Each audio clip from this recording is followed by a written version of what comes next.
Hi everyone, and welcome to this virtual presentation of IoT data in the home, observing entanglements and drawing new encounters. IoT is inevitably linked with data. The magic that happens when smart lights turn on or when a system detects a security breach in the home is powered by algorithms, database lines, and live machine learning processes. Data are also central to how IoT works. They flow out to service providers, they're stored in data centers, they're sold, and become part of a data economy. Yet these data often remain unseen, hidden, or ignored by the people who are living amongst that data themselves, home dwellers. So in this project, we ask, how do home dwellers encounter IoT domestic data? And how else might data entanglements in the home be imagined and shaped? While data is often seen as perfect, complete, smooth, and stable, recent work in SDS, design philosophy, and HCI have offered more nuanced and complex ways of seeing data. Firstly, we attend to the apparent smoothness of data. Hahn argues that this apparent smoothness, offering no resistance as it passes through objects, posing as unambiguous, is problematic, as it obscures how actually complex, messy, and dynamic data really are. Moving away from smooth data might also mean paying more attention to the context they are attached to. In addition to seeing data as local, Lucas argues that seeing data as plural can highlight the multifaceted and heterogeneous nature of data. As data are seen in these new ways, sociologist Deborah Lupton also adds that data are part of lively assemblages of everyday life. She emphasizes the co-shaping of data, homes, and humans over time.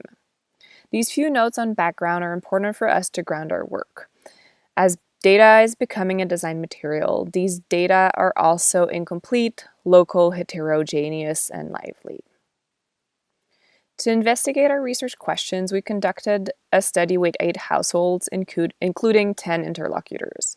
Each household had between 1 and 60 IoT devices, including smart light bulbs or plugs, smart thermostats, connected security systems including motion detectors and cameras, voice assistants, and more.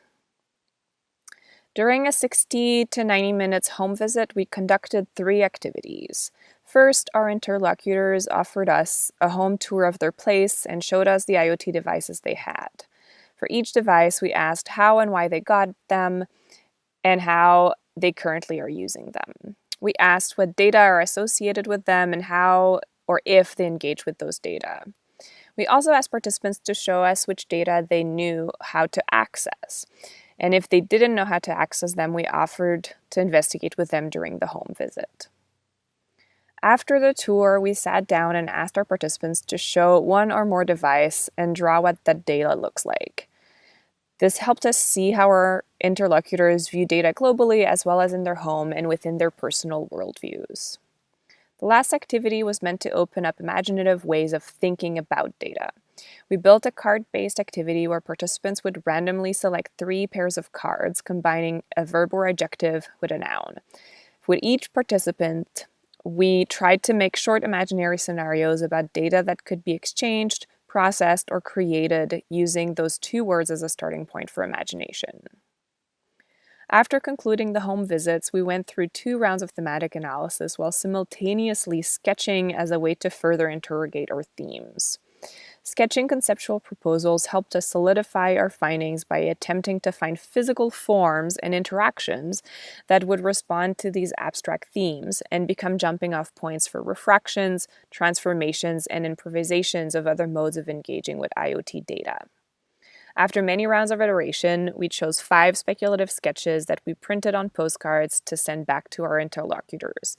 They added their reactions on the back, and then we mailed them back to us. In this paper, we share 5 themes regarding ways people encounter IoT data in the home. In this presentation, we will present only 3 of them, but we invite you to read the paper to know more about data as breadcrumbs and data through personal frames. Our first theme is that of how data manifests, or how it's visualized. We found manifestations which were curated and intentional, and some which were more curious and unintentional. We found intentional manifestations, like user interfaces, show data with smooth shapes, graphs, logs, and charts. This relates to a view of data as smooth and analytical. However, one participant mentioned this analytical data didn't tell him much about his home he didn't already know. For example, when temperature goes up on a graph, he can extrapolate he was home at that time. He mentioned he would rather have interpretive data as a means to communicate with his home in a mutually transactional way, giving the example of wanting to know what the repercussions of hammering are on his older home when he's doing home repair. He worries about how his house feels and responds to hammering. In an example of unintentional data manifestations, participant Rachel gives an example using her cats. She uses her smart thermostat to turn down the heat while she's on vacation, but remotely turns the heat back up before coming home. When she gets home, she can tell the heat was recently turned on by her cat's behaviors. They run back and forth between her and the heater. She explains, they're like excited to see us, but then running back and forth to the back. As you can tell, they're just sort of like, we've been cold for so long. In response to the various ways we saw data manifest, we drew the data reality glasses. Data reality glasses make the unseen accumulations of data piling up in the house visible. This gives a material, organic, and active quality to representations of data, which allow interpretations to emerge between the physical space of the home and the smart objects of the home. This enables us to view data almost as bacteria growing larger day by day. While some participants saw the data in the data reality glasses as a chore, where data needed to be tidied up, participant Lucy starts by discussing how data reality might make data more streamlined, but then reflects. It would be fascinating to watch and maybe just see how it all works, would in itself direct changes in the relationship, touching on how seeing data represented differently might change the home dweller's relationship to it. The second theme we present is exposing data as evidence.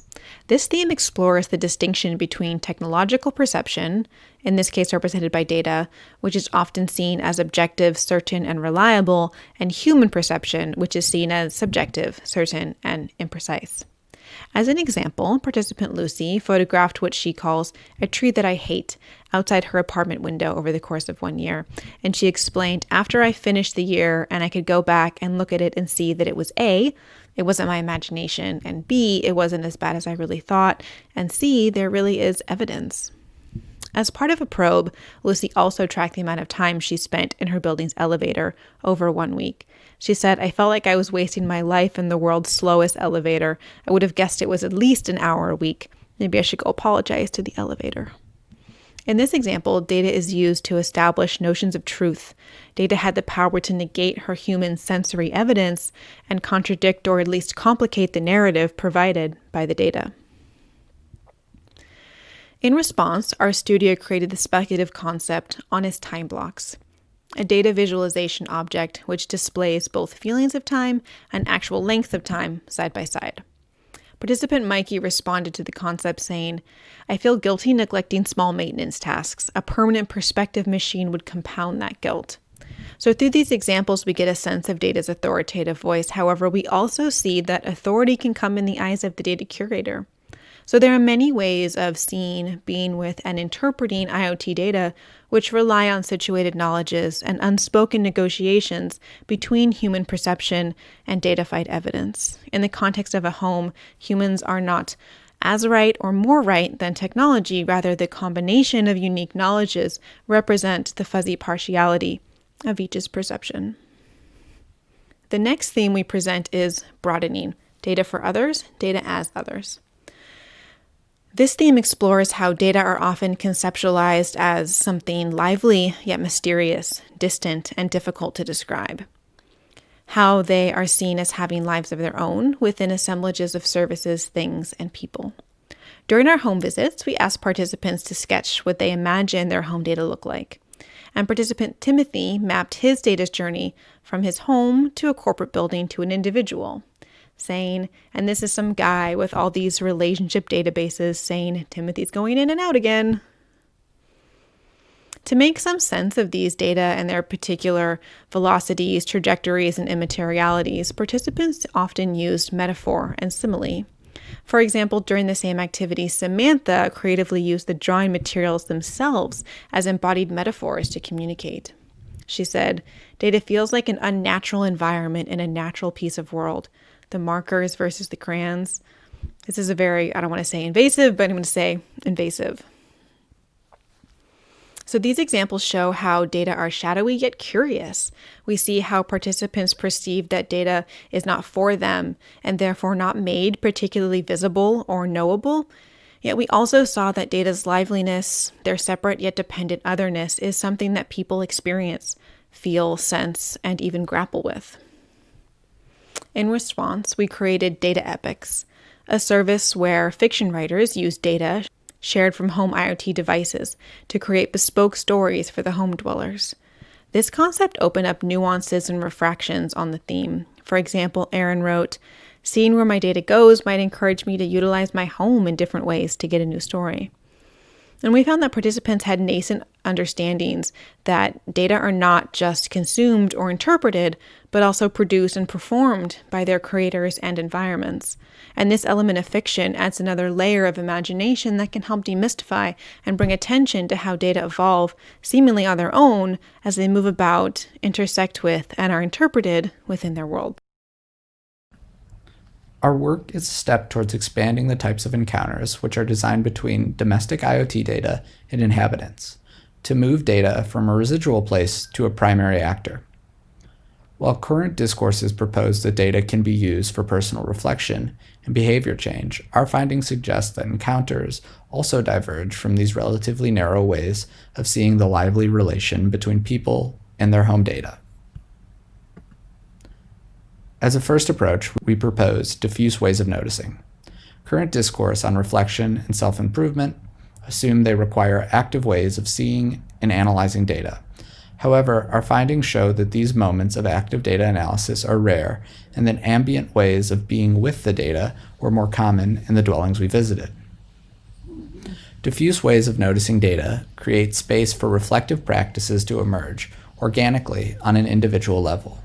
We suggest that designers might also be inspired to consider creating more diverse and situated opportunities to notice the liveliness of data as inhabitants and data co-evolve. This might expand what a data-inspired reflective practice could look like, as well as acknowledge value in noticing without reflecting or acting. The mere existence of data logs was at times enough for participants to gain peace of mind. Rather than a steady flow of data engagement, we see long moments of inactivity, where data are entirely invisible until they're needed.